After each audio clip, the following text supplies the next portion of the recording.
Welcome. Thank you very much. Yeah, thank you for being here. It's a pleasure. Your work really has had an absolutely profound impact on my life. I'm really excited to be doing this book study, to share your book, because I think that it speaks to one of the things that I'm very excited about in my work. I'm a therapist, is this kind of dance between psychology and spirituality. Mm-hmm. And I don't think it's really so much of a dance, so much as a false dichotomy. I really think it's kind of just two different sides of the same coin. Yeah. It seems like so much of the question of religion and spirituality is how do we live any type of meaningful life whatsoever, considering that, as you say, in cosmic insignificance therapy, it's so short that it's almost incomprehensible how small we are compared to such a big piece of time. And there was a point my wife and I wanted to go to grad school to get my PhD in psychology. And I was also working as a therapist because I had had my master's. And so I was in this place of, I was working two jobs as a therapist, and otherwise I was waking up at 3 a.m. to study for the GRE. I would study, I would go to work, till 5 or 6, seeing a full caseload, and then I would come home and go into bed and kind of redo the whole thing. Right. And I remember really clearly there was one day where my wife, she told me that she was pregnant, and we were having my son Vincent, and my first reaction was, "Oh shit."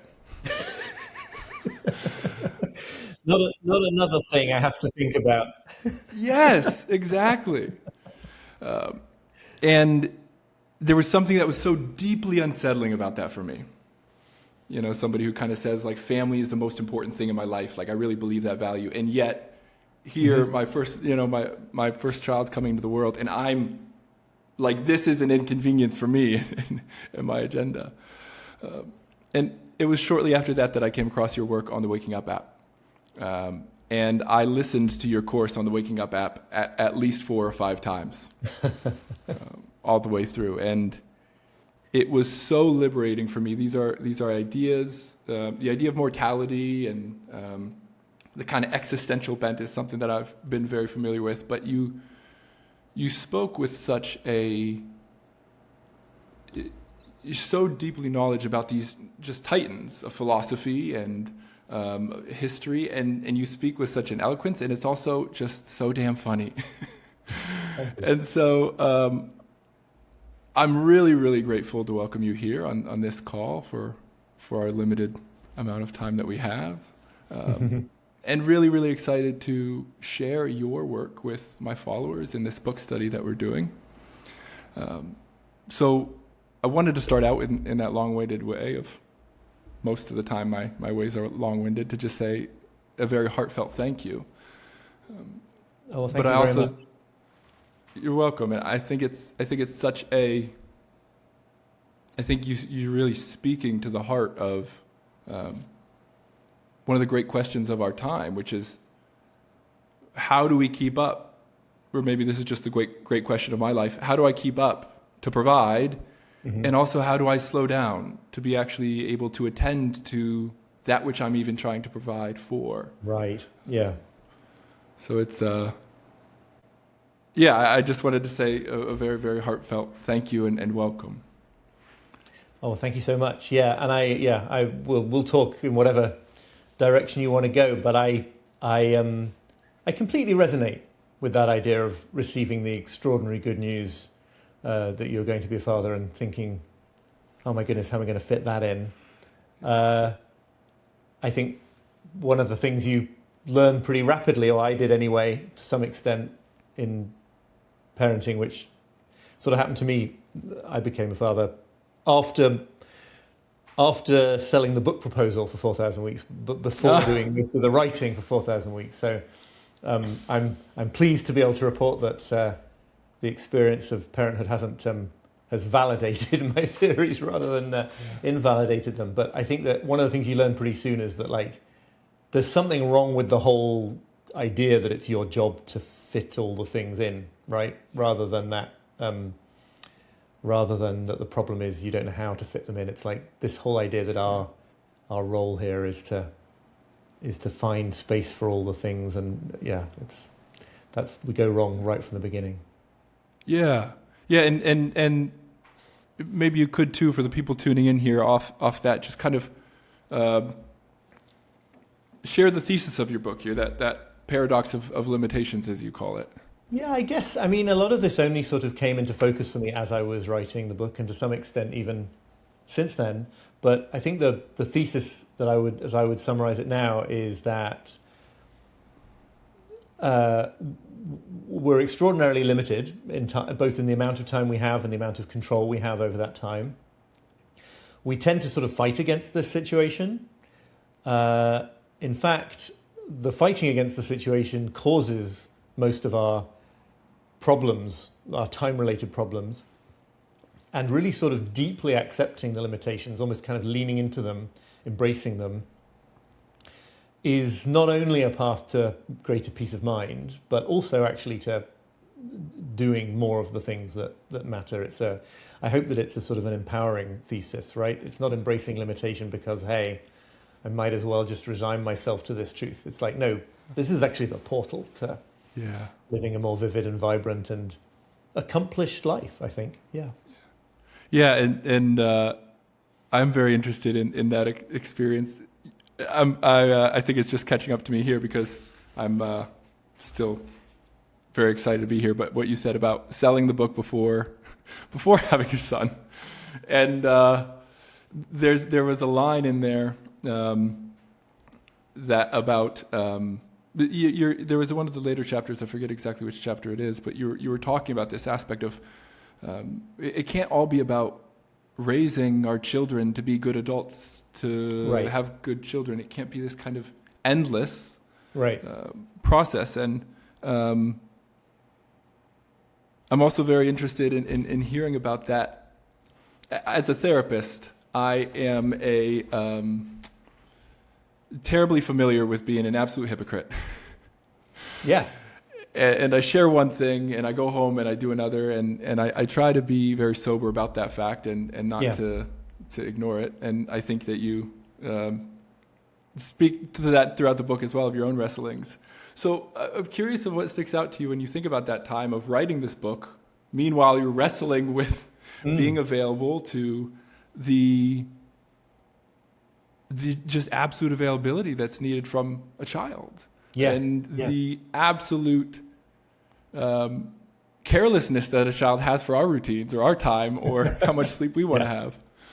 Yeah, I mean, I think that hypocrisy that you talk about, by the way, is so, and this goes beyond any sort of specific parenting domain or anything like that. I'm so suspicious of anybody who claims to sort of come up with a wise approach to living and then straightforwardly implement it in their lives and then everything's fine.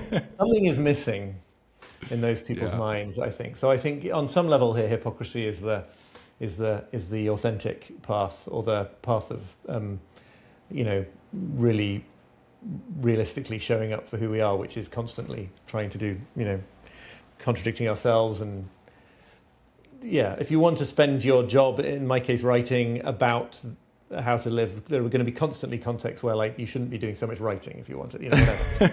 All these things. Yeah, so I mean, I had this very strange experience really of coming up with the overall thesis of 4,000 weeks. I'm not saying nothing changed, but the overall basic approach. And then sort of discovering that it was really true as a result of what parenting will, at the very least, right? Having a newborn baby, and I fully believe this is, an even more intense experience for mothers than fathers, but it really is intense for fathers. A minimum of 2/3 of your discretionary time is just immediately eliminated, right? So anything that you had been thinking about or writing book proposals about how little time you have is suddenly way truer than you ever believed it could be. And also you allude to this, right? Any sense that you're the one in charge and you get to sort of call the shots about what happens when is also undermined. And not just because a baby is a sort of unformed, unscheduled, but also because like they are so they're so in tune with the rhythms of physical, material reality, right? They need feeding when they need feeding. They wake up when they wake up. They need the diaper changing when they need the diaper changing, right? It's like you can't schedule those things. There's a lot of pressure actually in parenting literature to schedule them as soon as you can, but almost nobody thinks you can schedule them at least for a few months, right? So for a few months, you're sort of dragged away from all your, I mean, not everyone starts out as much of a time management geek as I was, but if you're me, you're dragged away from your kind of nerdy attempts to like time box every bit of your day into like reality. I think it's David Brooks who writes somewhere about getting an email from a friend when he first became a father saying, "Welcome to the world of unavoidable reality." I've always remembered that, although I'm not sure I'm remembering the source correctly. And I think it's really interesting. Like, first of all, that's a huge shock. And from the point of view of the person I had been, and maybe the person you had been, it isn't shameful for the very first reaction to be like, hang on, how do I fit this in? And then as I write about in 4,000 Weeks, for a good chunk of the beginnings of it, I was still very much in that kind of instrumental mindset of like, how do I use time well? I had sort of undergone pretty immediately the understanding that what I was using my time for had changed radically, but I was still in that basic idea that what I was doing was trying to bring about, trying to use time as efficiently as I could for the best end result. And to some extent, there's no shame in that, right? We do want our children to grow up. We want them to eat the right things and be fed in the right way so that they're healthy. We want them to learn things so that they can thrive later on. But there is something about the experience of doing that as a new parent, I found, that really brings home the kind of there's a mistake if everything you're doing in your life is using time as well as you can for some future purpose. And there's a whole riff in the book about the different kinds of sort of warring parenting gurus, but how actually they all have this one unexamined assumption in common, which is that what we're really doing here is trying to create the most successful future adult. And again, nothing wrong with that so far as it goes, but you suddenly realize, or I suddenly realized a short while in, that like also this time right here, this moment with a 2-month-old or whatever is valuable in and of itself, not just because you either are or aren't doing the right things. That's going to mean that later on they sleep through the night, or later on they're toilet trained, or later on they're, get into an Ivy League university. It's right here. It's this right now that matters. This little bit of finite time is as valuable as any other, or arguably more valuable because it's the one that's actually happening. And the point I keep trying to return to, I do write sometimes about parenting, but I don't think that this isn't a lesson that is exclusive to people who have kids. The point about having kids is that it makes it really obvious and unignorable in a wild way. But it's just as true for somebody who hasn't yet had kids, or doesn't want to have kids, or who can't have kids, or anything, that like this moment of time really matters. It's not all about where you're headed. It can't all be about where you're headed, because then you sort of systematically postpone the meaning of life to the future forever. Yeah. Richard Rohr, who I think it's Richard Rohr, who I think you're also a fan of, says how you get there is where you arrive. And it's that's great. A little bit of a different take on, right? It's the journey versus the destination, which can get rote. And I mean, this is the difficulty with all these cliches, is they're right, but we've heard them so many damn times that they're boring. Yes. Yes. And is something that was in my undergraduate degree. I studied psychology and had a minor in philosophy, so I know enough to know that the people that you talk in the book are important philosophers, but that's about it. And I learned how to say Gewoffenheit. I think that's how you say it. Nice. For As thrownness. good as I can say it. I'm not an expert on the German language, let me tell you. Or even Heidegger, having written a chapter on him, but there you go. Yeah. But one of the things that I learned is I was doing some research on virtue ethics, and it was kind of around positive psychology. But it was a guy named Blaine Fowers from Florida State, and he kind of had an alternative bent on positive psychology. And his statement was kind of like, they're taking virtue but ripping the most important thing away from it, because it's endless. It doesn't have an end. And one of the things that I kept coming back to throughout your book was this idea of instrumentalism. Yeah. And that's what Fowler says. He says that science gives us this value neutral thing. It says like, hey, we don't need to worry about values. We can just focus on facts. Mm-hmm. But in that's a value in itself. Yeah. And when you say there's no values in science, just facts, you're, without being honest, slipping a set of values. And the values that he says are embedded in psychology and in our Western thought is individualism and instrumentalism. Yeah. And I think I just kept hearing those themes, and you talk about them explicitly through your book. But, as we're talking, I think I can feel kind of a sense of real sadness because, and I think you speak about this really well in that chapter on parenthood, it's almost impossible to talk about doing something without for the sake of. Yes, right. And it's possible, yeah, right, completely. And it may even be, if you want to sort of draft in a whole bunch of evolutionary thinking as well, it may be that we're the kind of animals who can't not be pursuing goals, right? And on some level it almost collapses, right? Because on some level we wouldn't do anything if we weren't trying to achieve some sort of goal.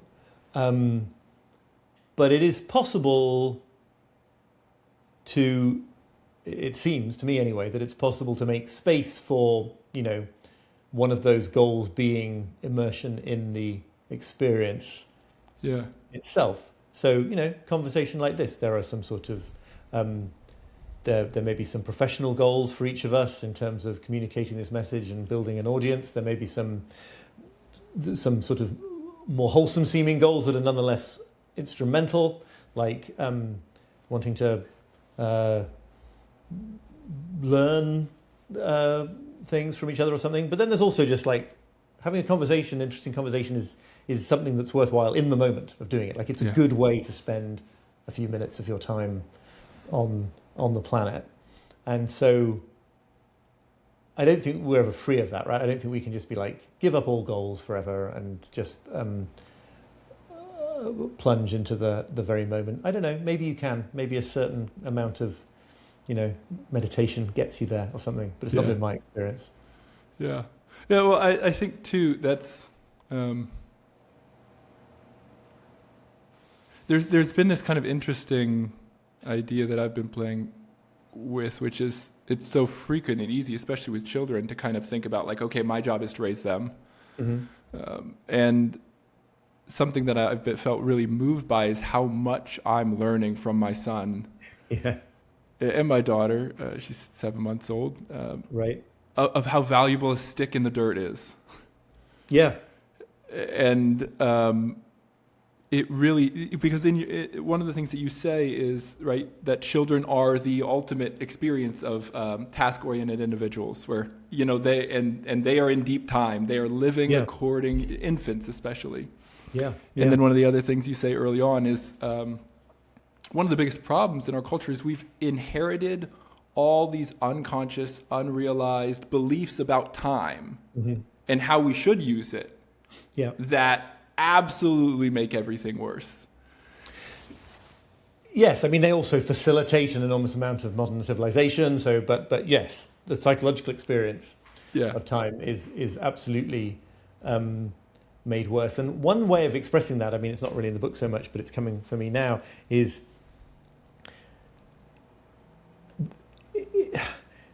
it's almost like our ideas about time cause us to feel that, I guess this is in the book in a different way, they cause us to feel that we ought to be able to find a way Yes. to overcome the kind of built-in sadness, was the word you mentioned a little bit before. There's a sadness to life lived instrumentally, but there's also just a sadness in parenting to the fact that every new interesting stage and every new moment is like waving goodbye to the previous one, right? Everything is always for the last time. A child will never be 1 day, 1 week, 1 month old again. You look, our son is 9. You look back over the, photos that Google Photos reminds me from several years ago, and you sort of feel a deep poignancy about the fact that like that version of that little person doesn't exist anymore. Yeah.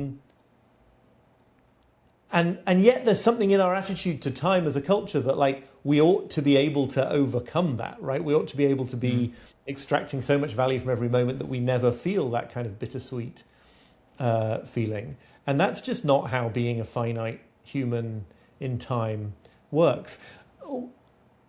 Every great new thing is also loss, and every wonderful choice is also sacrifice. And you see this thing, I mean, especially if, like me, you become a parent at a sort of moderately older than the median age for it, and your parent and your friends all have like 12, 13, 14-year-olds when you have a 1, 2, 3-year-old. Something you'll hear a lot is another of these huge cliches, right? About how it all goes by so fast. Yeah. And before you know it, your kid is waving goodbye and going to college or whatever. Or make sure you enjoy it. Right, savor these moments. Savor it. And of course, this is very well meant. And sure, if you can savor the moments more, you should. For me, that just makes me think like, oh my God, am I savoring enough? Which is not a healthy mindset either. But again, there's implicit in that message, or in the way I receive that message, put it that way, is that like, okay, if I do something different and have some system or some daily practice, I might actually be able to get over I might be able to like defeat the idea that they grew up so fast. If I meditate enough, I might be able to like be so present with every moment that I won't feel when our son is 16, 18, 20, whatever, that it's all gone by so quickly. And I think there is a certain amount of truth in that around the edges. You can train your attention, you can do things like that. But also, maybe that's just what life is like, right? Maybe the thing to be accepted is just that that's how it feels to be the sort of temporary steward of a of a baby and a young person. And that same idea repeats itself in all sorts of non-parenting contexts, right? Like maybe fear of missing out is a classic example, right? Maybe it's not that if you struggle hard enough, you'll never feel a fear of missing out. Maybe it's just like that's something that goes along with being a finite human, and actually leaning into it is kind of enriching rather than a sign of defeat. That's something I was thinking about as I was preparing for this. Wanting to extract every quote and have a nice, perfect through line, and as I was thinking about that, I was thinking about what you said. The joy of missing out is that you get to be here, right, with this choice, and it's so easy for us because of our ability to abstract and think about things, to think about everything else, and especially when here is hard. Yeah. Right. No, I was just going to say, and it comes up, it's going to sound a little bit like tooting my own horn or something, but it comes up a bit when people sometimes come up to me at events and things, and they say like they really had a positive reaction to the sort of perspective in my writing, but they don't think they're any good at putting it into practice. Like they're still I can't figure out how to put into practice. And on the one hand, I completely resonate because that's my response. My instinctive response to reading some good bit of philosophy or spiritual writing is like, great ideas. What do I do in order to implement this perfectly? But at the same time, I kind of want to respond to those people like, yeah, that's the point. Welcome to this sort of in some important sense, hopeless situation, the sort of the yearning to find a better way to do all this is not going to go away, and it's not going to be solved. Maybe that's a better way of putting it, right? It's not going to be. It's not going to go away because you solve it. Well, and that's I think the sadness about instrumentalism isn't so much that we can use things and get ends from them, like that we can use a car to get to where we want to go. It's that everything, it's the totalitarianism of the individualistic perspective that we can't see that, well, there's some things that are just good because they are. That, friendship, right, is... Right. Sam Harris says this, right? Don't meditate because it's good for you. Right. Yes, it's good for you. Yeah. It'll improve all these things. But, and this is one of the big things that irritates me about a meditation. I love meditation, a big meditator. I enjoyed listening to you and Sam talk I listened to you after. But people say, well, you should start meditating, you'll feel better. Mm-hmm. It's like, no, you'll feel shitty without resisting it. Right. And that's much more tolerable, like you say at the beginning, right? What makes it unbearable is the belief that it can be cured. Right, yes. Is that right? Charlotte Jocko Beck saying it, not me, but yes, absolutely. That I think is... I love that particular insight, and it recurs in all sorts of contexts, and I go into it again in my more recent book, Meditations for Mortals, right? There's this constant, this idea that is very much in Zen, but it's other places as well. It's like, the problem is thinking that there needs to be a solution and struggling to find one and beating yourself up for not having found one. The problem is not the problem. And I think one way that speaks to meditation, I can't remember, this is a famous old cliche, but somebody somewhere must have originated it when they say that meditation isn't about feeling better, it's about feeling better. You've got to insert the italics into that sentence. But you know what I mean? It's like it's not about improving permanently and stably improving your mood. It's about more presently experiencing all the things that there are to experience. And I think that goes along with that idea that life is not a problem to be solved. Yeah.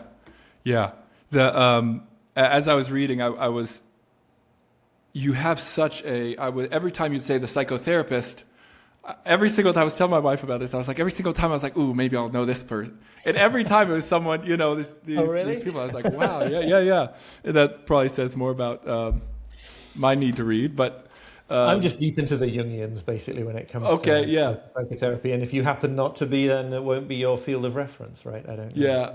One of the quotes that I was waiting for that I didn't hear, one of my favorite quotes and kind of a philosophy for my life, which I think is very much tied to what we're talking about here, is from Erich Fromm, who I'm sure you're familiar with.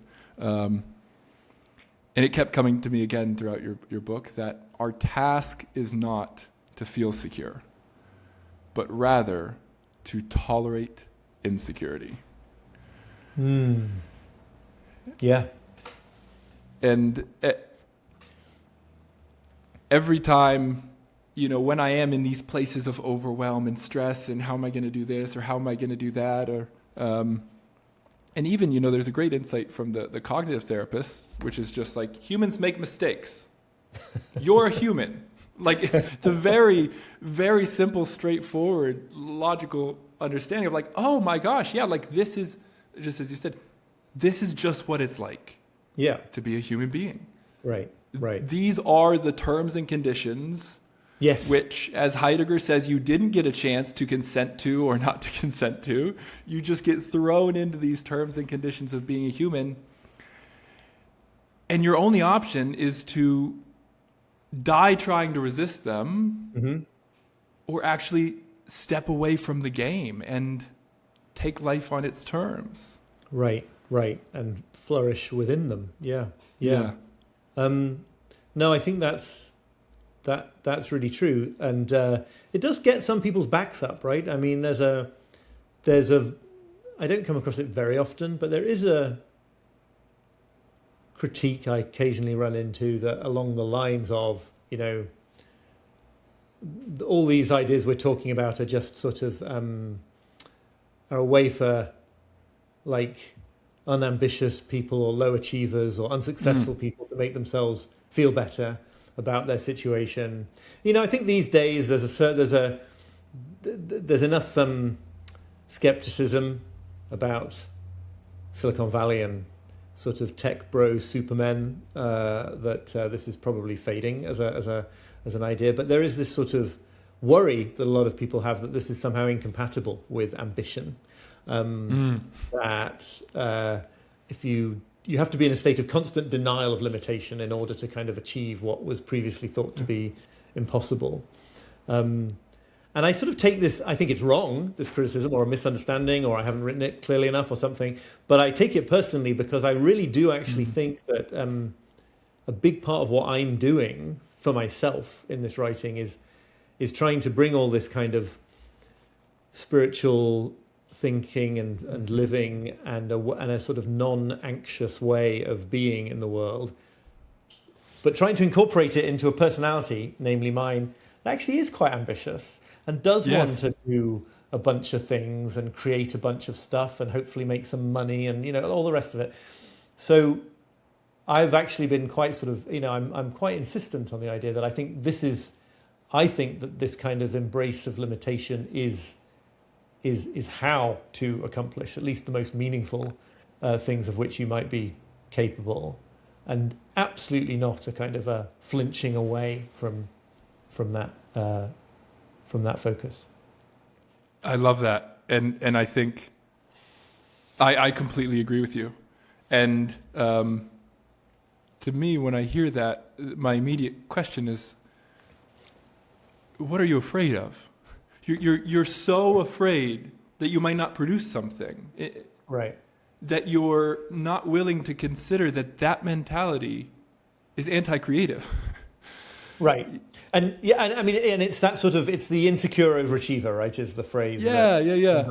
And part of the reason this critique bugs me, to be honest, that's a psychotherapy insight coming up maybe, but is precisely because like I've got a lot of that still in me, right? The notion that I think for a big chunk of my life, I was primarily sort of achieving the things I was achieving and being driven in the ways I was driven out of some notion that I was afraid of something, namely like not feeling like a valid human being if I didn't do them. So there's definitely a sort of a very insecure and avoidant way of being a straight A student and getting lots of claps and applause from your circles and stuff. But I hope that there's another way of, right? I think that's what I'm always sort of looking for, and I think it's what I'm on the trail of. Like, is there a way of like making a difference, doing exciting things, doing interesting things, maybe even impressive things is a valid adjective to use, but not for those kind of what are you running away from reasons. Yeah. Well, and I think that there is,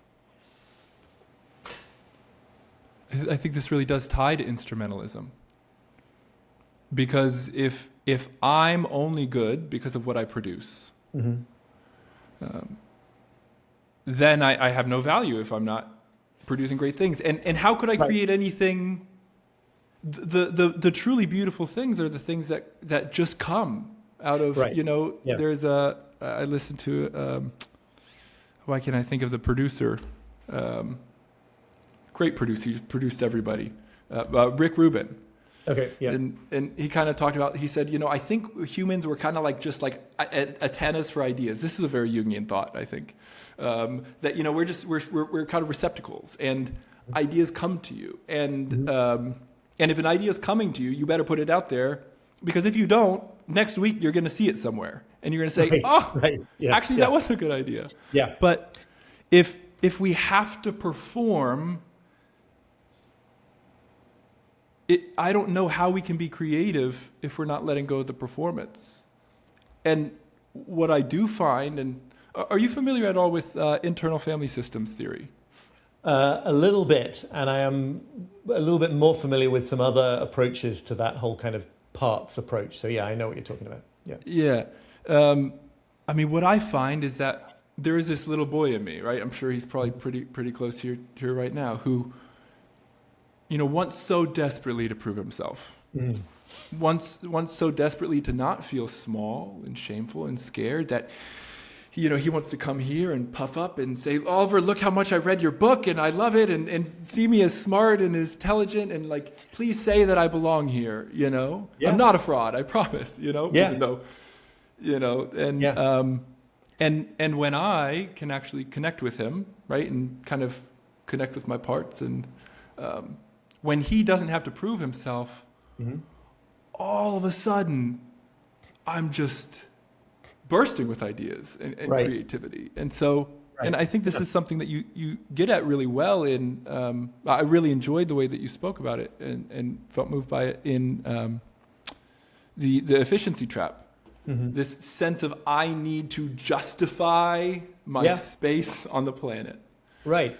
And you have another part, or maybe the same one in certain philosophies or whatever, who is doing the job of maximizing the chances of your measuring up by shouting at you all the time. Yes, yeah. And judging you in harsh terms when you slip up so that you don't make that mistake again, and all the rest of it. Yeah, and I think I don't have a big, well worked out theory of why this should be, but I think that on some level, most of us are, to some extent, sort of conditionally parented, even by good parents and very well-meaning parents. It's not only sort of trauma situations, right? We're on some level we're not sort of unconditionally loved as kids because our parents have their own shit they're distracted by and trying to deal with, and then the culture very much reinforces that sort of conditionality and says, the world doesn't owe you a living, so don't be thinking you can just sort of relax into life. And then this is I see this now that I see to some extent through a psychotherapeutic lens on things. I mean, I'm no form of therapist, so you may disagree that it's at that lens, but I've got quite a bit of experience of therapy on the other side of the relationship. I've got experience on both sides too, so I can join you on that side here. Good. You see that kind of you see that dynamic and that insecurity being prodded or triggered or whatever the right word is in all sorts of contexts, including by people who I'm sure are not malicious, but right, you spend 10 minutes on, I don't know, Substack is the one I'm thinking of right now, but really any kind of, I'm sure LinkedIn is can be, this accusation can be leveled at it just as much. And you see people who want attention for what they're writing using these messages of basically there's one thing you need to know to not get left behind, or it's going to be your job's not going to get taken by AI, but it is going to get taken by someone who understands AI better than you, and these kind of just these little insecurity-based ways that people try to draw attention to what they're doing, which aren't even necessarily that blameworthy.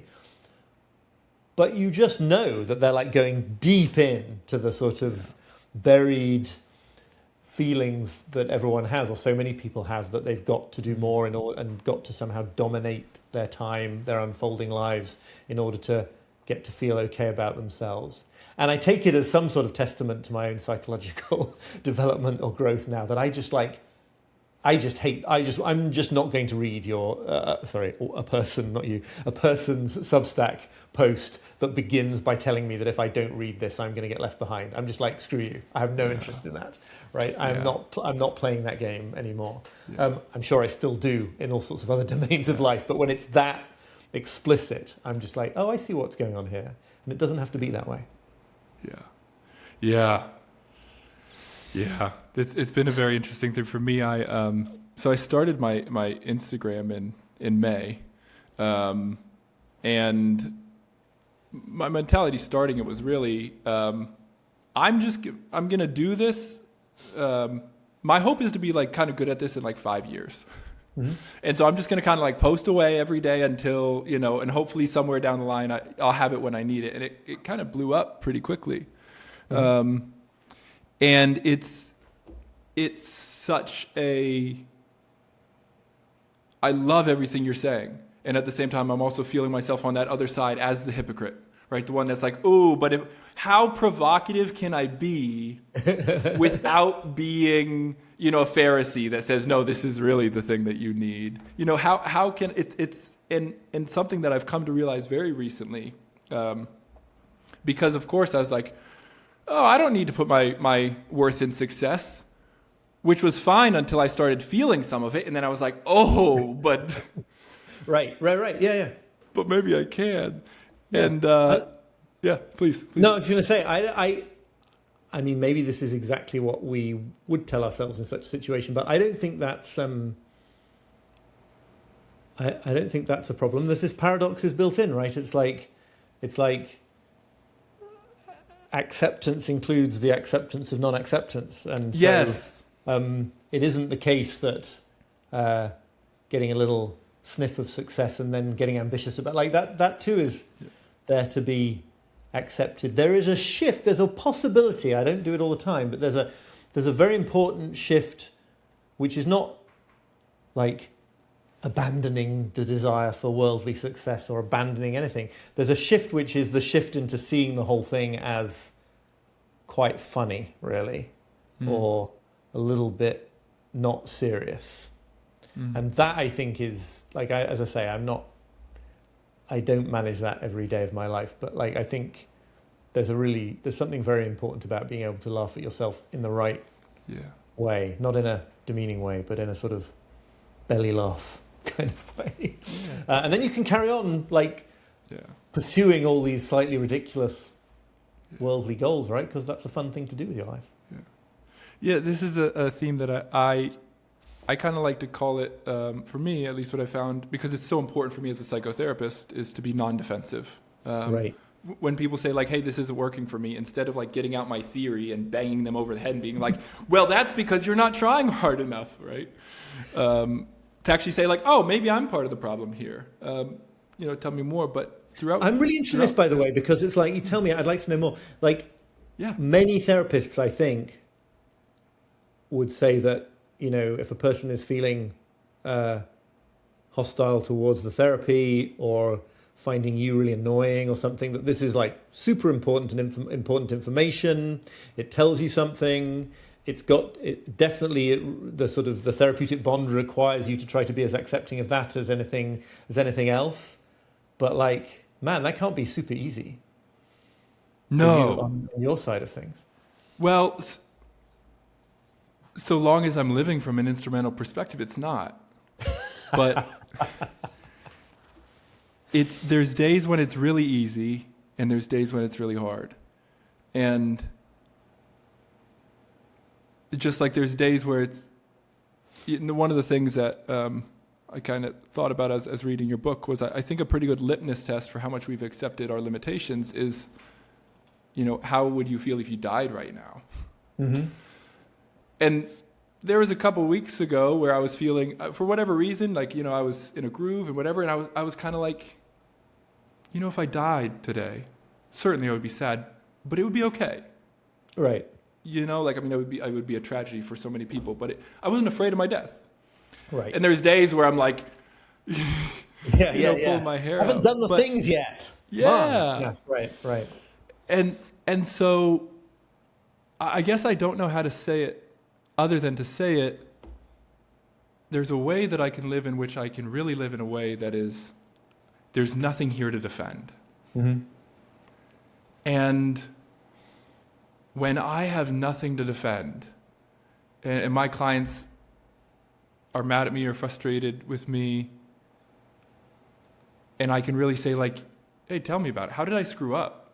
Mm-hmm. And this is what I think you spoke to so well throughout the book, is this kind of like fundamental non-defensiveness towards reality. Yeah. That like, of course I'm a limited human being. Of course I'm a hypocrite. Of course I get on my wife for not communicating. I mean, I'm so sorry that my wife married a therapist. Because of course I get on her for not expressing things right, and then I'm like, blah, blah, blah, blah, blah, Right. You're not only as flawed as any other partner, but you can also kind of like eloquently talk about the ways in which she is as flawed as any other partner. Brilliant. That's what one of the things that I told her. One of the ways that I was going to start this conversation off was to say, Oliver, I've come to terms with my own limitedness, but I wonder what you would say to my wife, who doesn't have such a forgiving attitude towards all of my limitations. Yeah, I've several times been asked in podcasts and things like that. It's like, are you like, have you changed a lot as a result of writing about all this stuff? Are you like calmer and more accepting and it always feels like not a question. I feel guilty being the one to answer that question. It's like, I think I'm pretty great actually, but it really is my wife who needs to be cross-questioned on that matter. Yeah. Right. But I think that, there's, and maybe in your point to kind of cosmic insignificance theory, when I'm living from an egocentric view, I have to be a good therapist. And being a good therapist means not responding well, but rather being right. Right. And there's a line that really has struck with me as a therapist, which is that it's more important that we are right than that I'm right. Mm-hmm. And so it's not that like the kind of, and I think this is really important too, because I think this gets at your point too about people being afraid, like, well, if you accept your limitations, you're just going to lay on the couch and not do anything. But it's not so, because there's a way that we can defensively embrace our limitations. Yeah. There's also a way that defensively we can avoid our limitations. Yeah. But there's also the key is actually the non-defensiveness to say, I'm not giving myself I'm not being permissive. Mm-hmm. I'm taking accountability and responsibility for what I can. Yeah. I'm also admitting that, like, and this is something that I try to welcome my clients into. It's like, oh, of course I screwed up in that way. Right. Oh, of course I went home and I fell into the same exact pattern. Yeah. Of course I thought this was the real answer, of course. Yeah, no, I think that's right. It's the undefended orientation that matters more than the right. But I think it gets to your point too of like, and of course we're limited in that too. Like there's no escaping the thing. Right. There's a constant desire in all sorts of different contexts to sort of pull yourself like up and above and over the thing that you're dealing with. And it's like, well, I may not be able to dominate my time and I may not be able to dominate my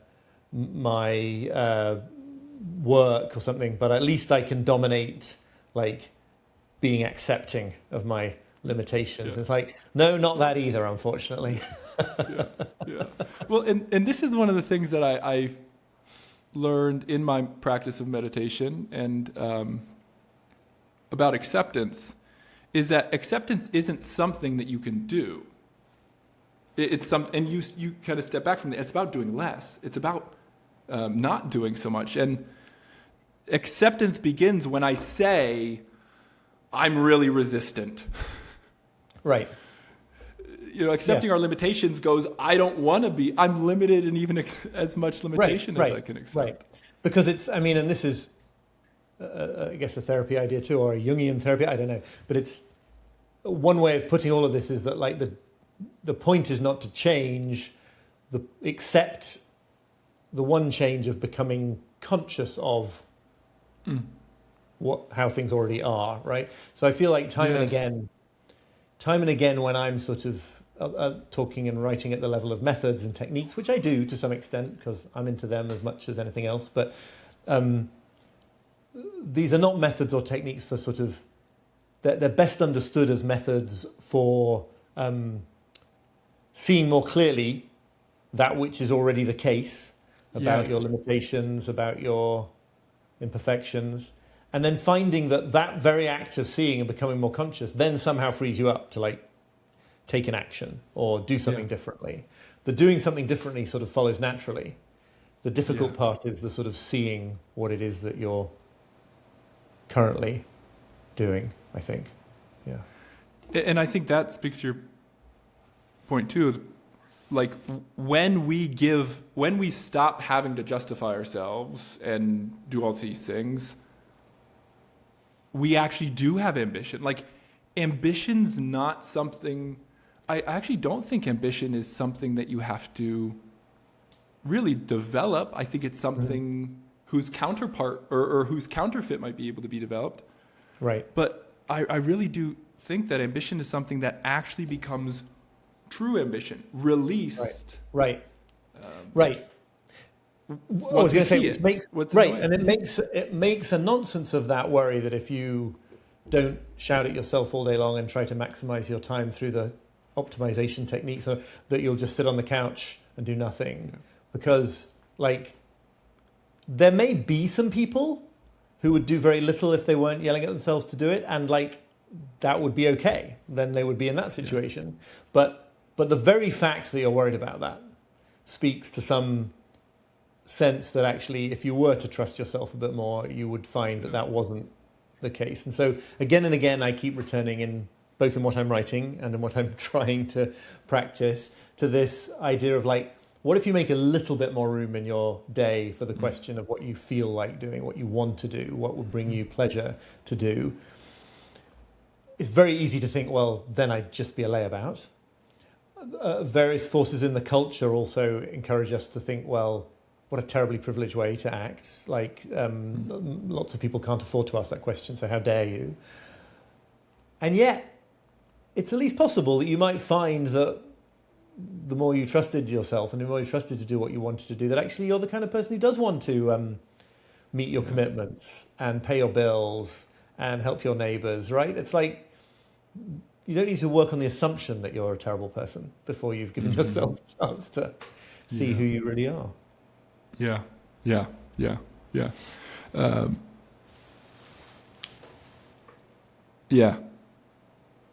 like that. I'm curious what. There's one other thing in the book that you spoke to that I was really touched by your chapter. I think maybe it was the watermelon problem, but it was the section of a device that trains you to not want what you want. What was it? It was on your phone. Right. Yeah. Right. And the social media stuff. Yeah.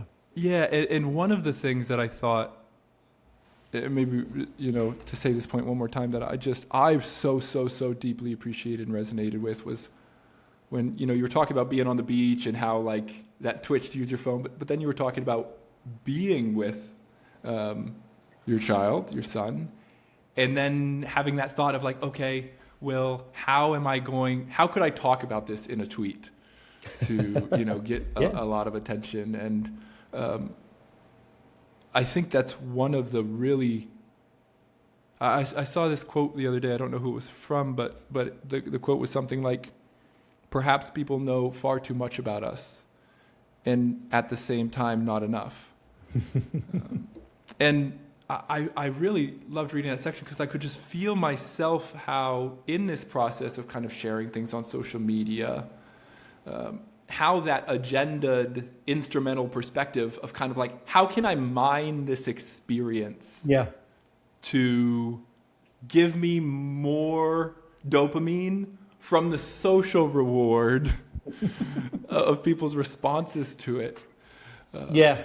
It's so, And of course, one of the things that makes me want to say is like, it's fashionable and I would say appropriate as well to beat up on social media as the particular form of this. Yeah. But like, one sort of does it as well when you kind of, in any way in which you sort of live primarily to kind of create a memory for later on.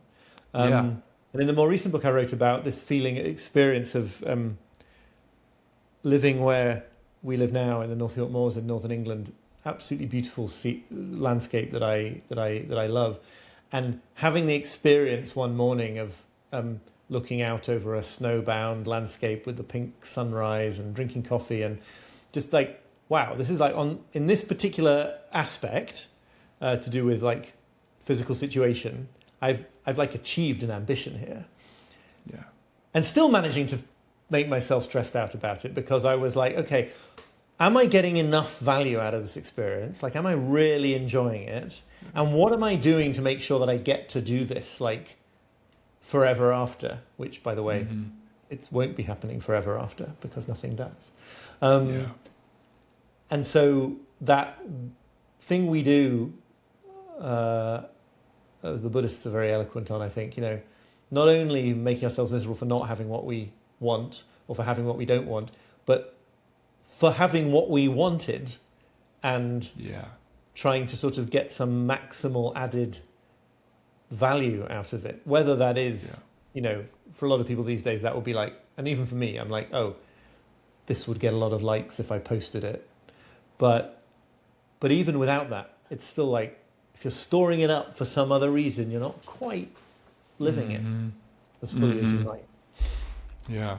And I mean, that's, I think what you're welcoming everybody in through the book is, no, this is it. This. Right. Like not after this conversation, this conversation. Yeah. Yeah. And if you don't get that, then you're going to, and I so appreciated this point in the efficiency trap. If you think you're right on the edge of getting a system in place where you can do everything, then you'll say yes to unimportant things. Yep. Because you'll think you can do them all. And I read that, Oliver. I mean, that really, I was like, fuck. Right. Yeah. You're not going to make tough choices if you think that they're about to get to a place where you never have to make tough choices. Yeah. Yeah. And so I really appreciate that, and I think that's a through line, and I can hear you saying it today too, that attitude of like, I'm right on the edge, what did you say, of ushering in the golden era of productivity where everything falls in line. It's always just soon. It's never quite. It's never quite now. Yeah. Yeah. There's I want to ask you a few questions about the book and then open up for Q&A. So if you guys have questions, you can drop them. But there's a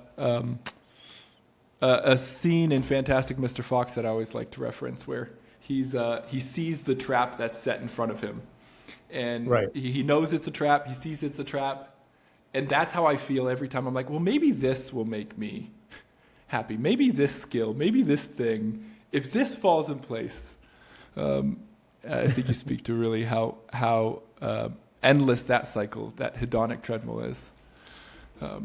I did want to ask you two questions just about the book. What's your favorite chapter that you wrote? If you had a favorite, or do you have a favorite? It's interesting. I mean, I could answer in different ways, like the one I'm proudest of, or the one that I think is most sort of close to the bone for me. Which would you want to read for the first time?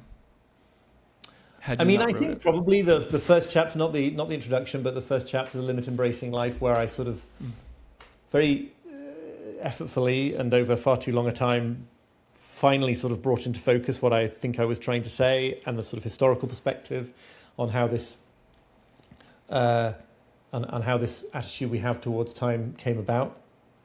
I'm quite proud of that, but it's the experience of writing all the time that, like, or for me anyway, you sort of write something and then immediately after writing it you don't think it's any good, and then once you've sort of forgotten a bit about how the sausage got made and you go back to it, you're like quite impressed. And for a fleeting moment you think like, I'm a good writer, and then it lasts about a second and then you're like, I don't think I could write that today if I had to. So I do often find that with my books, like I'm happy it worked out so well, but I don't really know how, and I'm not confident that I can pull it off again. I think that I love your whole book, but that first, I think it was great for whatever it's. I mean, I really thoroughly, and I find this, I've been telling all my followers and everybody I've talked to, every chapter, so many pages I feel like gut punched in the best way. I'm like, oh my gosh, time is a resource, but it's not a resource. Oh my gosh, I live in a conveyor belt, but like it, I really, really, I think that chapter does so well to break things open in a way that really spoke to my heart and says like, oh my gosh, this is really fucking important. Mm-hmm. Well, I'm glad to hear that. Thank you. after writing it, is there anything that you would have added or taken out? Like, I'm sure there's always kind of ideas or things, but yeah, I mean, I don't think there's anything I would have taken out, as in I think it's wrong. The closest I come to that is actually in the cosmic insignificance therapy chapter. I don't think I quite nailed the issue, the answer that I think I do have to the question, but hold on, if we're all so tiny and insignificant, what's the point in doing anything, right? I think that sort of nihilist objection, I think I've got better ways to deal with it than when I wrote the book. And then the other thing that I think is really clear, I mean, it's rarely been raised as a critique of the book, I don't think, but it's my critique of the book, is I think, there's only really one chapter there. It's called The Loneliness of the Digital Nomad. There's only one chapter there that is really head on about the relational world, about relationships and societal, communal life. And, that's definitely some of where my work has gone since then and is going, is definitely towards this sort of understanding that pretty much everything that is a worthwhile use of our time on the planet is in some sense relational. So I think there is still there's still quite a sort of individualistic productivity geek writing 4,000 Weeks. And maybe he's maybe he's unusually enlightened for an individualistic productivity geek, but it's still quite individualist, I think, probably, if I was going to sort of critique my own book in a way that I believe in. Yeah, and I think, as you said too, that's one of the beauties of experiencing children, is this realization of like, oh my gosh, they're happy the way they are. Right. They haven't inherited our mistaken beliefs about time, and right. And to realize that, oh my gosh, my child, if I can approach life with this non-defensiveness, I can learn so much learn so much from my child in that relationship about what I've lost and what I was made of. And that's, Yes, no, absolutely. And I believe, I have to believe it because it's a self-serving belief, but I really do believe that,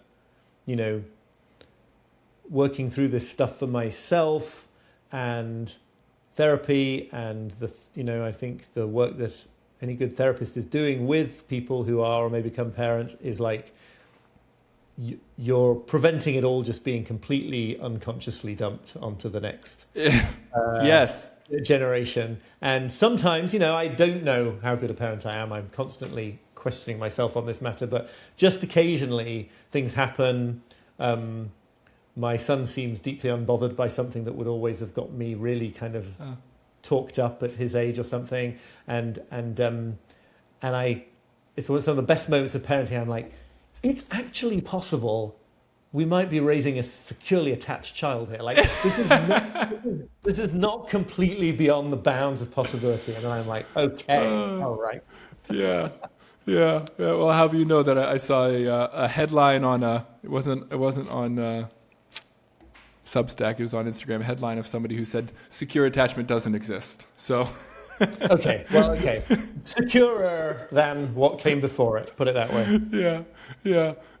Wonderful. I love it. So I'd love to open up to questions from the audience here, and we'll maybe we can go back and forth all over it.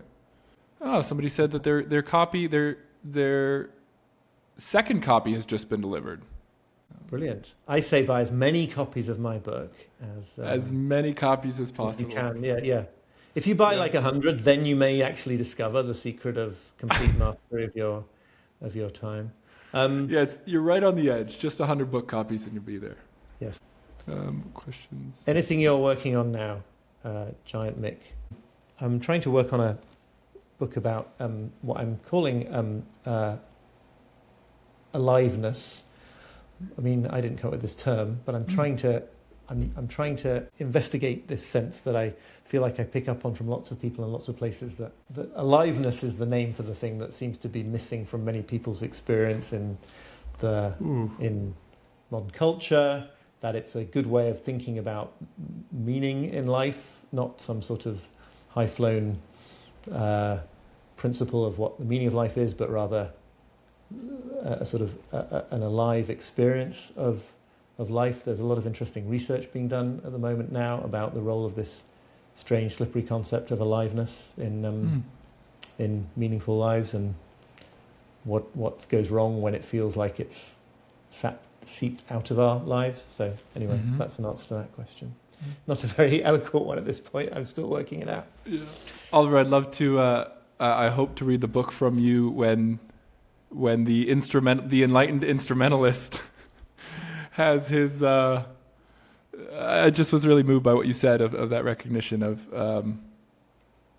There's that sense that like, oh, there's something more there, and not quite the like, oh, I haven't gotten there yet, but this sense that like there's still this part of me that's trying to get something out of it, or the productivity geek. You can add that one to the.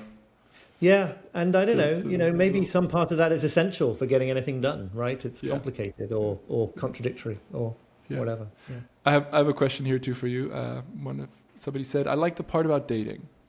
Can I ask what you think is the balance between setting and protecting your boundaries and standards and listening to your mind versus listening to your heart versus the gut? Wow. I mean, I think what I may end up doing here, without meaning to, is just summarizing the bit in the book on dating, because I think that'd be wonderful. Please, I think that sort of is my response. You did, in fact, say that it was the one piece of dating advice that you. Yes, right, exactly. I do not feel that I have a lot to say on this topic. I think that certainly in terms of the sort of mechanics and the customs of dating. I don't think of myself as desperately old, but just the generational thing is like I just completely like the internet was just completely never any part of my life in that respect through to up to and including my marriage. So I feel like I don't know what I'm talking about. But the point that I made in the book, where I think I do know what I'm talking about, is that there is a way in which this kind of demand for maximization and optimization can really sort of screw people up when it comes to relationship commitments and choices about what relationship to be in or to explore, because we have this notion that of a sort of a notion of perfection that is kind of out of sync with reality. Not because everyone's more rubbish than you think and you have to settle for someone who's terrible because there are no good people or anything like that, but just because we, for all sorts of psychological reasons, tend to want all sorts of variables to be sort of optimized in one person in such a way that like that's just not how it works. There's going to be trade-offs there, just as there are trade-offs in every other realm of life. So the example I gave there in the book is that, it's very quite normal, I think, for people to head into promising romantic relationships, hoping for sort of hitherto unknown degrees of excitement, but also hitherto unknown degrees of being made to feel safe and secure in the relationship. And it may just be that these are actually trade-offs to be made, that the kind of person who's going to make you feel absolutely secure and be completely dependable is not going to be the most exciting person you've ever met, and vice versa. And this is a case for some version of settling, right? Not settling as in doing yourself down and saying you don't deserve somebody who really cares about you or something like that, but settling in the sense of acknowledging that you're going to be entering a relationship with a finite, flawed human being, or you're not going to be entering a relationship at all. And the other bit that comes up there, and I write about in the context of Franz Kafka, who was a terrible commitment phobe, among other things, is that commitment phobia is another example of this, right? It's It's the idea that by not making a commitment, you can somehow hang back and above the finite nature of human being, when in fact not committing to any relationship for multiple years is its own choice and its own commitment to using time in a particular way. And it might be the right choice for some people at certain life stages, right? This is not an argument in favour of everyone getting married at 18 or something, but the flaw of the fallacy, the delusion of the commitment phobe, like the delusion of a certain kind of procrastinator that I've definitely been in my life, is that you're holding yourself away from this finite fate, and you're going to wait until you've found the right decision, and then you're going to plunge, and it's going to be perfect. Whereas actually, of course, deciding to spend a portion of your life not in a committed relationship is just as much of a decision, just as much of a commitment, just as much of a irreversible way of spending that portion of time as any other, which, again, doesn't mean that it's the wrong decision. But don't kid yourself that you're not making a decision when you do it. So I don't know if any of that is an answer to a question. That's the sum total of my dating guru performance. Yeah, Jim Rohn, guy, big motivational speaker guy back in the day. I actually don't know exactly. I've just seen some clips. He says, it's all risky. It became risky the day you were born. Right. And if you think it's risky to try, wait till you get the bill for not trying. Right. But I particularly enjoyed the section. I am probably what you would say a pretty spontaneous and exciting person, or I'd like to think so. With that, I have that whole other side of unpredictability, and I particularly liked the lines. My wife and I were in the car as we were listening to it about, you can have a partner that wants spontaneity and excitement, and predictability and certainty, and I enjoyed reading those lines and listening to those lines, and made sure to give my wife a loving, chagrined glance of sorts. Yeah. So. It's basically like wanting a partner who's 6 foot tall and 5 foot tall, or who has brown hair and blonde hair, right? It's like it's one or the other. And this is something too, I think, that's just absolutely exacerbated by how many people in the world we're aware of. Right. Absolutely unknown proportions. And this is one thing that I think didn't get mentioned in your book, but I think I found is the importance of grieving our limitations. Right.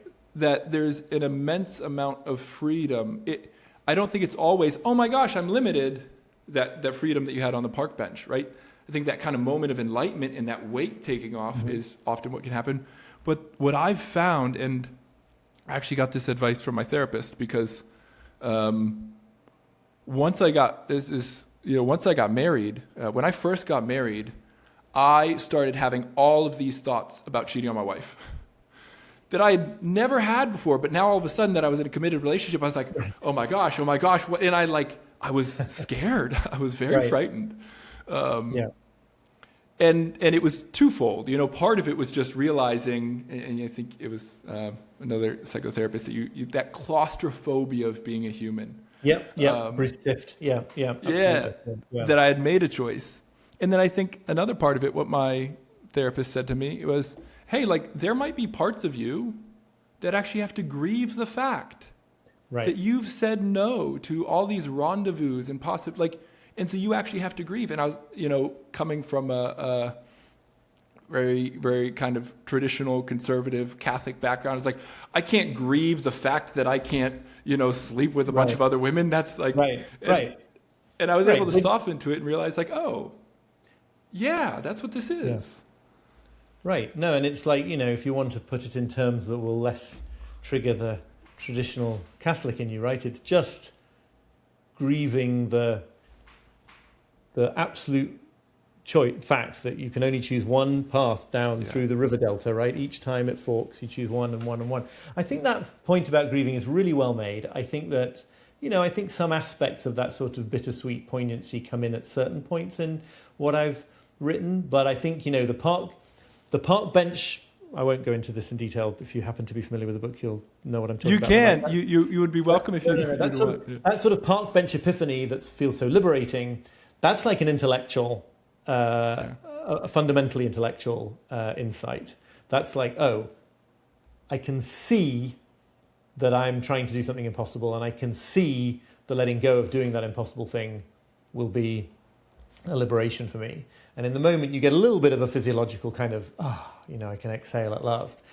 But really living into that way of being, as opposed to just having an intellectual insight, that's the job of years and years and years. I'm still definitely doing it. And that is where you're quite often either, there's an appropriate role for grieving, and there's also, unfortunately, a role for like forgetting the whole insight at all and railing against it until you remember it again, and that process of sort of I want to say metabolizing the insight or something. I think definitely involves that much more emotion level kind of experience for sure. Absolutely. And I think it's very hard in our culture as well, because I think we have an allergy to disappointment. Even especially in and I think this is why I love your book too, because your book's kind of like, hey, that disappointment about being human, that's it. That we're here. Like you can't pick it against it. It's right. These are the facts. And also picketing against it is also part of the fact. But yes, absolutely. Another question here: what thoughts and beliefs have helped you to keep writing and stay creative when things got hard? That's an interesting question. I sort of want to turn it around at the risk of sounding like one of those #writer people, but some form of writing is the thing I do to help when things get hard. I don't mean that when I'm having a difficult time in my life, I'm suddenly incredibly productive in my professional output. That is not the case. But I write some form of like morning pages pretty much every day.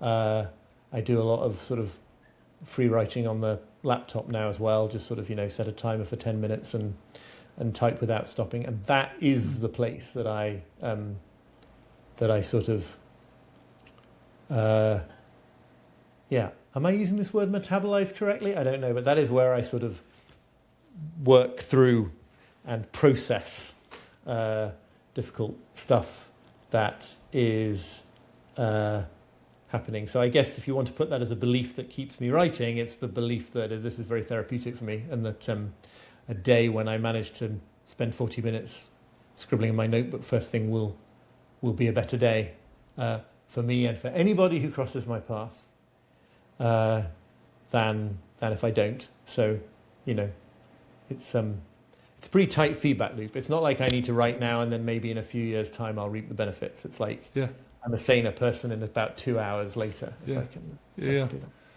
Yeah, there's for as much as I love my morning routine. So I am one of those guys, right? I am not into the cold plunges, but I probably can be depending on the season of life, and part of mine as well is journaling, and I think it is amazing, and part of that is my mindfulness practice as well, that I become significantly more of an asshole when I don't do those things. and I think that's one of the things too, that as I was reading, I kind of was just like, oh yeah, like our lives are not maintenance free.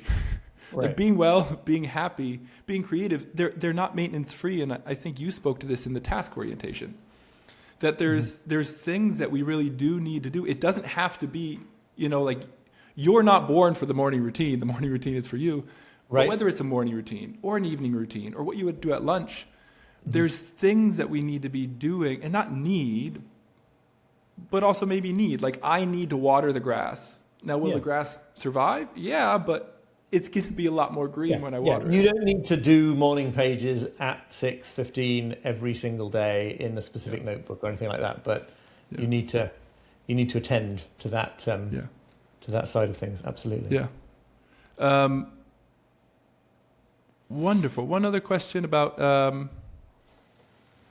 lots discuss insecure and secure. Any thoughts for the middle ground?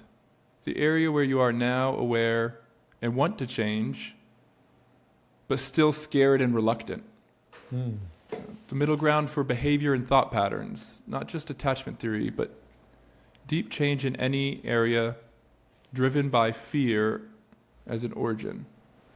So I think the question there is being on the journey, not being at the destination. And thoughts on the middle ground. Of course, in a sense, we always are, right? I mean, that's everybody all the time. I mean, I don't know if this is quite what the questioner is getting at, but what it calls to mind for me is the really great importance, for me anyway, of certain ideas like incrementalism and sequentialism, and just this idea that, like, ultimately, you know, I am responsible for my own life, but I'm really only responsible to the very next moment of my life. I only have to figure out what seems like the wisest or the most growth-oriented or most generous or whatever it is thing to do next. I don't have to have a plan in place for the whole of the rest of my life. And even if I did spend 10 minutes putting a plan in place like that, which can sometimes be a useful thing to do, even that's just me using the very next moment in the most responsible way or wisest or most meaningful way that I can. So, you know, one of the things that lots of people will say to you, if you're the kind of person like me who gets in, or as a kid certainly gets into a big state about certain kinds of work, and it's like, you know, your parents, teachers say, like, you know, you just need to do it do it for 5 minutes, right? Bird by Bird, great Anne Lamott book. And there's a tendency to think that kind of advice about you just need to do things for 5 minutes is like, that's starter advice, and soon you'll get so good at it that you can do it for longer periods. But actually, you only ever need to live for 5 minutes and another 5 minutes and another 5 minutes, right? And the 5 minutes is, of course, arbitrary. Nothing you're you know, the greatest novel ever written was only ever written in 5 minute increments. Maybe they were all joined together, lots of them were joined together into day-long increments, but like, that's all you're ever doing. And I think that's really useful. That quote that I go back to again and again and again from E.L. Doctorow about writing a novel, but it's really about living, I think. But it's like driving at night in the fog. You can only see as far as your headlights, but you can make the whole journey that way. Yeah. Serendipitous. My wife said the same quote of a different phrase, you know, different words, but you just need enough light to see the one step in front of you. Right. Yeah. That's something that I often say to my clients.